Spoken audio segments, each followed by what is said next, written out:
quite often I won't sit down and go, right, what am I going to do, and have a big think about it, and then draw. I just draw, and quite often my stuff's like sort of a bit of stream of consciousness, just sort of almost doodling, or something will come out and you go, oh, you know, it's almost like messing around on a guitar, and then all of a sudden you find a little riff or a chord sequence and go, oh, that's kind of cool. So for me, with my artwork, it's really important for me to like really enjoy myself and like almost sort of relax and use it as a sort of method of relaxation. But then when I do that, ideas always come out. So for me, that's my favourite medium, and you know, you can do it anywhere.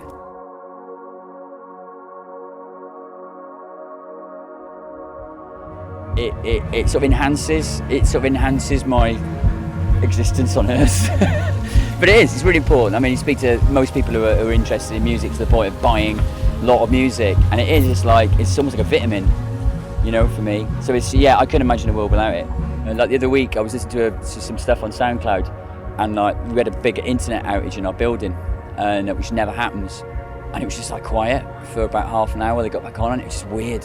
So I scrambled quick to iTunes and put some music on. So it's always there for me, and it can you know, it can affect my artwork, and you can control that sometimes. You put this is certain music you think might suit a project or a bit of artwork you're doing.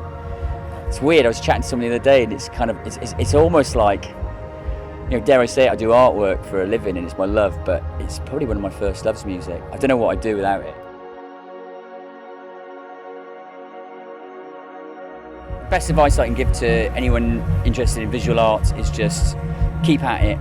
Try and find your own voice. Don't be afraid of being influenced or inspired by things that perhaps aren't in current trends. There's always trends in illustration anyway. There's always trends in illustration. And I'm kind of aware of some of them, but at the same time I have a little bubble that my artwork exists in. So I think it's really important to sort of find your own voice. Don't be afraid to get inspiration from anywhere, you know, from museums to whatever, record shops, or just listen to someone talking on the bus. But I think more importantly is like work, really, just keep at it and work hard. I mean, I've done lots of talks at colleges and spoken with lots of people who just email me asking for advice, and I always say the same thing really, it's like keep up with it.